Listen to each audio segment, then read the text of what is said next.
Oke, Bismillahirrahmanirrahim. Assalamualaikum warahmatullahi wabarakatuh. Perkenalkan, nama saya Doni Ramdhani.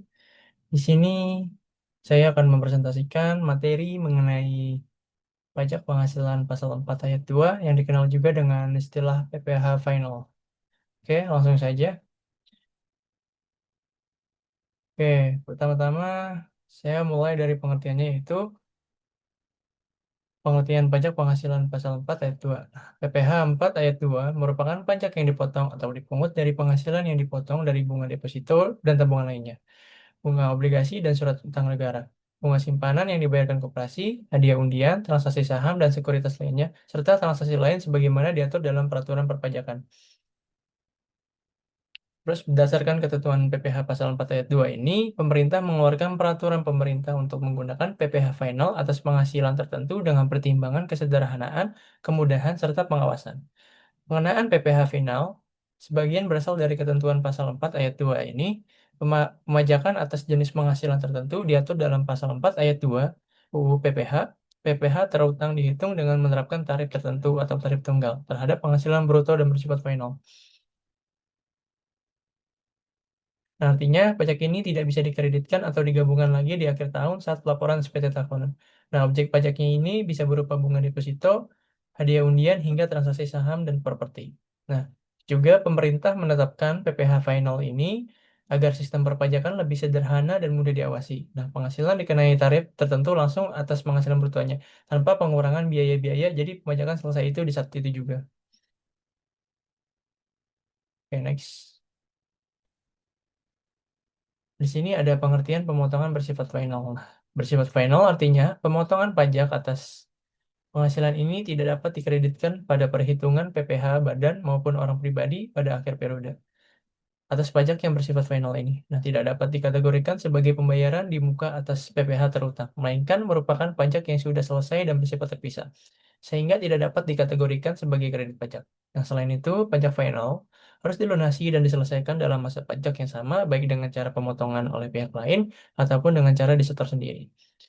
Nah, terus PPh yang dikenakan, baik yang dipotong pihak lain maupun yang disetor sendiri, bukan merupakan pembayaran di muka atas PPh terutang, tetapi sudah langsung melunasi PPh terutang untuk penghasilan tersebut. Dengan demikian, penghasilan yang dikenakan PPh final ini tidak akan dihitung lagi PPh-nya di SPT tahunan untuk dikenakan tarif umum bersama-sama dengan penghasilan lainnya. Begitu juga PPh yang sudah dipotong atau dibayar tersebut juga bukan merupakan kredit pajak di SPT tahunan. Jadi, apa maksudnya bersifat final? Nah, maksudnya ini ketika kita menerima penghasilan tertentu, pajaknya langsung dipotong atau disetor. Dan setelah itu selesai, tidak diperhitungkan lagi di akhir tahun. Terus, misalnya kita dapat bunga dari deposito, maka bank akan langsung memotong PPh-nya. Nah, nanti di SPT tahunan, penghasilan ini tidak dilaporkan kembali sebagai bagian dari penghasilan kena pajak. Nah, begitu juga pajaknya tidak bisa dijadikan kredit pajak. Sistem ini sangat memudahkan terutama untuk penghasilan yang sifatnya spesifik atau sekali waktu. Oke, di sini ada objek-objek pajak penghasilan pasal 4 ayat 2. Nah, PPh 4 ayat 2 menyasar pada penghasilan dikenai pajak yang sifatnya final alias tidak bisa dikreditkan.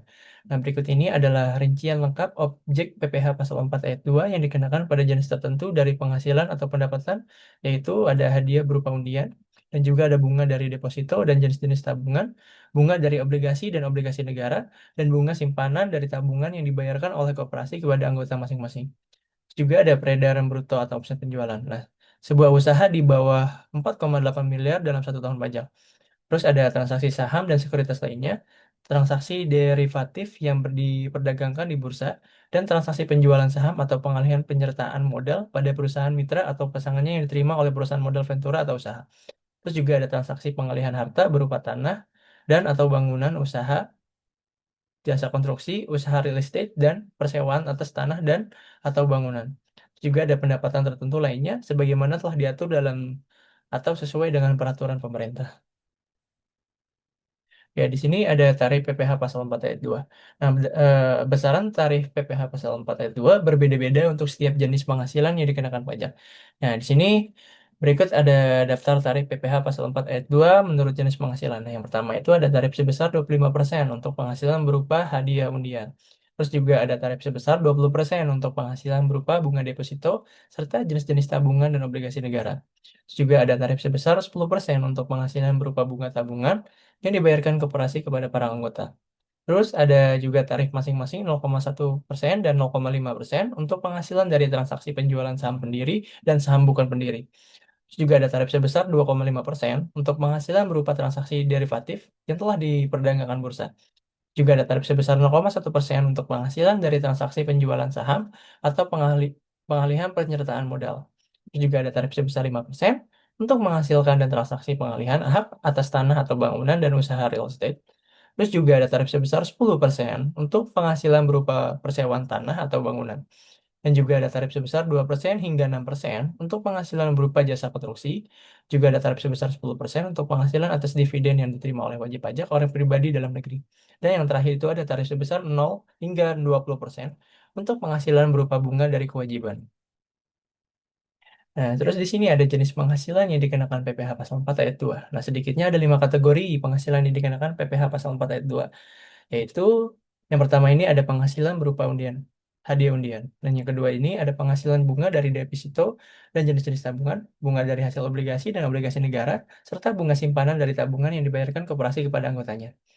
Dan terus yang ketiga ini ada penghasilan dari transaksi saham maupun transaksi sekuritas lainnya, transaksi derivatif atau baik kontrak maupun perjanjian yang diperdagangkan bursa. Nah, transaksi penjualan penjualan saham atau pengalihan penyertaan modal pada perusahaan pasangan usahanya yang diterima oleh perusahaan modal Ventura.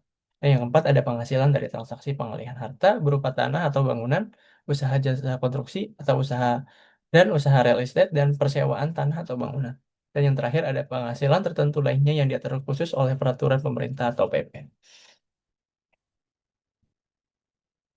Oke, di slide selanjutnya ini kita membahas contoh perhitungan PPh pasal 4 ayat 2 atas penghasilan bunga tabungan. Nah, misalnya, kamu punya tabungan di bank dengan saldo rata-rata bulan Januari sebesar 450 juta, dan suku bunga yang diberikan oleh bank adalah 9% per tahun. Nah, itu terus langkah pertama adalah menghitung bunga tabung, tabungan bulanan, yaitu saldo saldo rata saldo rata-rata dikali bunga tahunan dibagi 12. Jadi 450 juta dikali 9% dibagi 12 bulan menjadi 3.375.000. Nah, setelah itu kita hitung PPh pasal 4 ayat 2 yang dikenakan atas bunga tersebut.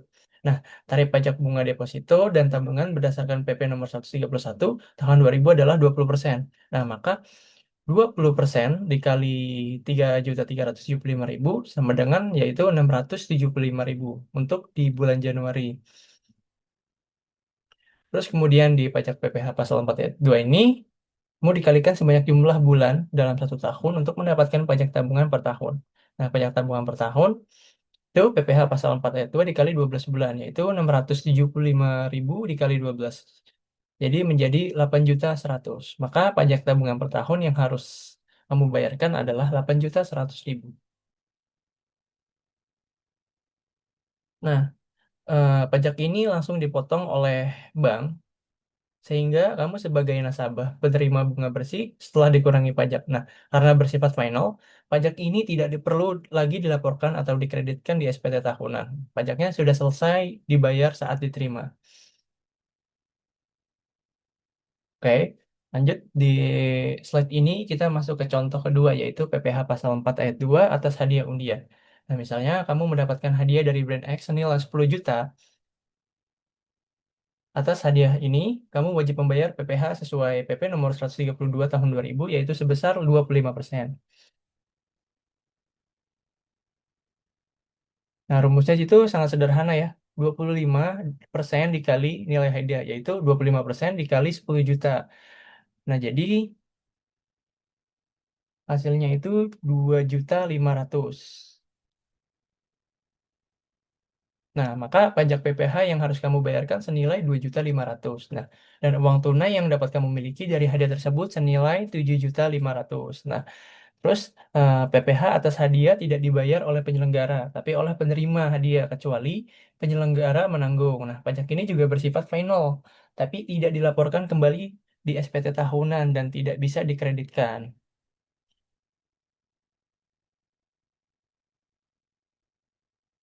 Oke, baik. Demikian penjelasan dari saya mengenai PPh Pasal 4 Ayat 2. Pajak ini memang memiliki karakteristik khusus karena bersifat final dan dikenakan atas penghasilan tertentu seperti bunga, hadiah, hingga properti. Oke, terima kasih. Wassalamualaikum warahmatullahi wabarakatuh.